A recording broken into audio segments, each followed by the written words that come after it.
Yeah. Welcome, first of all, again, Thank once you. again to Sport at 10. Thank you, But Thomas.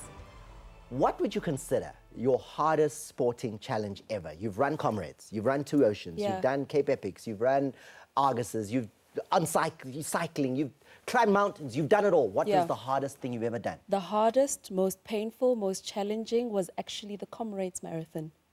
And I've only done one.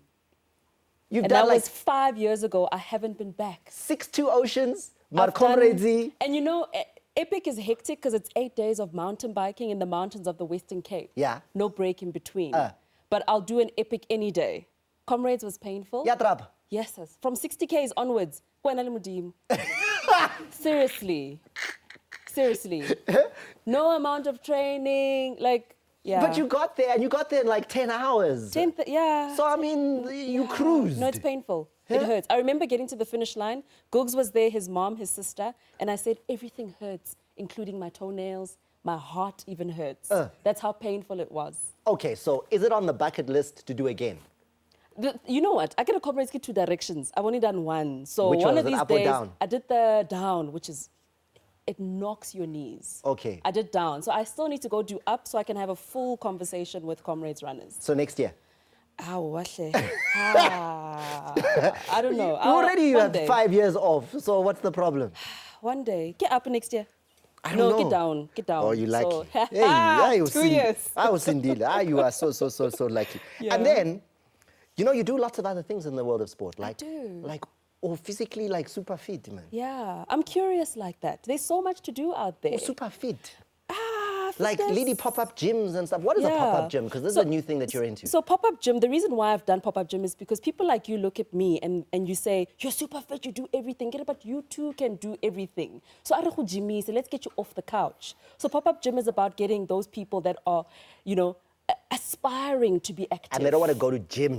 They don't want to go to gym, so we'll take you to the most random of places where you typically wouldn't find people exercising. Is it a casino? Is it a shopping mall? Rujimisa anywhere else besides a sports field. There's no machines and what No, your body, how much do you weigh, Thomas? Around 70. That's 70 kilograms of weight. Of muscle. That's enough. What kind of weight? Oh, okay, well. 70 kilograms of pure muscle. So that is a weight on its own. Yeah. You do burpees. Yeah. Okay, With I like 70 it. I like the kilograms. idea. You know what I like the mean? idea. So a lot can be done with So your how do own people body. find out when the pop-up gym is coming to a place near them? Our website, social media. What is the website? popupgymsa.co.za. All right. And on social media, it's strictly pop-up gym. All right. So this that I have in front of me, which you gave to me in the ad break, is something that I'm going to really cherish because it's the book that came out a month ago. Yeah. You've written it. It's called I Chose to Live. Choose to live. I Choose to Live. Yeah. Life after losing Gugu. Gugu Zulu, your husband. Yes. Famous car driver. You guys 3 years ago went to Kilimanjaro to climb the mountain, Yeah. and you came back without him Yeah. because he passed away there. Yeah. You chose to write a book about that? Yeah. Why? I wrote a book about it because, you know, after losing Googs, firstly, we were together for almost 16 years. We met when I was 16, so half my life. He was a force to be reckoned with. He was a guy, and you know him, full of life, you know. I wrote a book purely because I chose to get up and continue living life the way he lived life. And so many people had questions. They wanted to understand, how do you do that after losing, you know, the love of your life? So this book purely is about sharing what happened in those days leading up to losing him, what happened on the mountain, but most importantly, the life lessons that have helped me to get up and choose to continue living life. And none of them are rocket science. It's all things that we know. You know, because I remember, like, I think Google was on the show maybe 8 or 9 months before you guys went. Yeah, we were here together. On the trip, yeah. And when I think about that, it's still almost unbelievable that we're never going to see him again. Yeah. You know? How does that become something that is part of your daily, you know, I'm not going to see him again? You know, it's a mindset, Thomas. You know, I've said to people that our minds are what drive us on a daily basis. And as human beings, we tend to struggle with the notion of death, with the notion of loss in general. We celebrate when someone's born. We celebrate birthdays. But when we lose somebody, yes, you never know when you're going to lose them. Life can be swept out from under your feet at any time. You know, let's say the thing that still, like, when I think about it, is that it's not like Gugu fell off the mountain or, like, you know, it was a tragedy, like an accident, like going up, like, Mount Everest, and then, you know. Does that not, like, affect you, that it was something medical, you know? It wasn't that, you know, dramatic fall, trip, 400-meter drop, you know? You know, I'm a firm believer that everything happens for a reason. I have been for the longest time.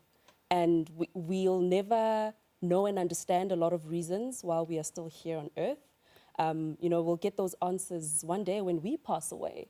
So in order for me not to be stuck in a dark hole of mourning, because you don't get anywhere, I forced myself to process this because there is still life to be lived. You know, life throws all kinds of challenges our way. We lost him, but you know what? He lived a full life. You know, Googs handled 5 different things at once. He had 4 or 5 different jobs at once. He's that one guy who lived more than many 70-year-olds. So he literally lived a full life.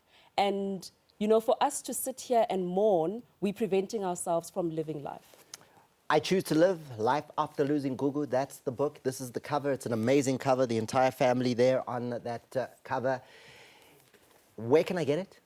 For those who want to read, who want to really understand. It's available at Exclusive Books. It's available at Bargain Books, online, loot.co.za, Amazon.com as well. Yeah. So now, because I normally ask people, you know, do you play sport? But, you know, when that's like one of the dumbest questions ever. So here's the Sport at 10 Cup. Yes. Right? We're going to test you on your sporting knowledge because we want to know, what do you know? Like, do people born in Muff Town know anything when it comes to sport? Ki mang oh. Tisetso. Ah, ka first name fela. Tisetso Makubela. The goal scorer in the game that Banyana just won at the Kosafa. Yes. Hey. Yes. Yeah, no, okay. It was news. No, but I'm worried because is news. That was one of the harder questions. What did they just win, the Springboks? Konja, what do they call it? No, it's not the it's not the rugby championship. Yeah, and you even want to show off by telling us it used to be called the Tri-Nations, now it's the rugby championship. Go show off. Hi. Yes, they just won it. Yes. And then last, can you tell us, this guy here, because he's into like bikes and exciting stuff like you guys like, who is he? I can't remember his surname, but his first name is Brad. I don't know if we can give her the cakes. Yes. I don't think we can. It's calories. He just won the Austrian Moto2 Grand Prix, Brad Binder. And he's been on Sport at 10, Brad Binder. So, you know, congratulations. Calories galore. Shampoonizer, Calories galore. A final word before we say goodbye to Lesego. No, I'm just thinking, we're able to wear danki pirates. Kore he ba re ka letsatsi la boraro o ile a rula hape a ba re pirates. Do once, twice, 3 times a lady.